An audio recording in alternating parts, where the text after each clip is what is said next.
第一节手这个感觉是蛮成功的哦。他并不陌生，在裕隆队跟台啤的对位上面，他已经有这样子的一个经验了。杨敬敏切入到禁区，净算加码。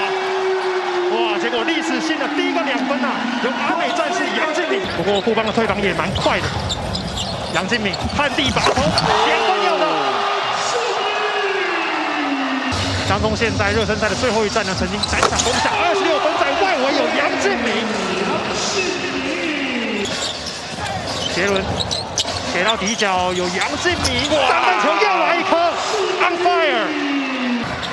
杨敬敏45度角拔起来，在3分线外又来一颗 ，on fire！ 今天阿敏不能放了，不能放，他的状况实在是太好了。这球要小心了，杨敬敏旱地拔头，太远了吧！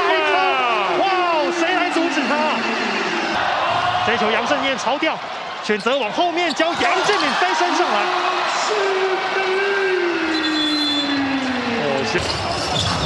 再给回杨敬敏，切入到禁区之后，杨敬敏带球前收球之后单打成功。杨敬敏用他的速度切进来，在到点之前把球给放进篮筐，有没有出手的机会？哦，杨敬敏没进，阿敏又来了，又是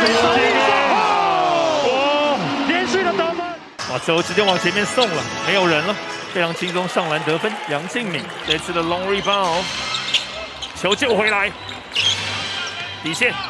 杨胜彦出手也来一个3分球，那个整个是保持的弄得非常好，漂亮的给球，走到篮底下，杨胜彦用左手，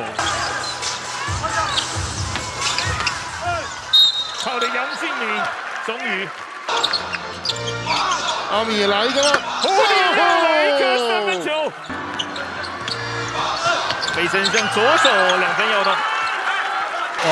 禁区里面交球发生的失误，杨敬敏抓到了张宗宪的运球，上篮得分。哇，今天阿米德威，哇，这个球被志杰拍掉，不过阿敏从后面拿回来，抛投得分。投偏了。如果要靠德威的3分来拿胜利的话，这就会比较不利了哈。没错，阿敏 low post 单打得分，底线绕一圈，杨敬敏在另外一边底线已经接到球，出手3分命中。一个先上去贴住他哦，因为我们看到其实这样的一个偷跑哦，两个人真的是中华队算是黄金赛最重要的球员。对，哇，今天已经2次了，阿敏的 catching。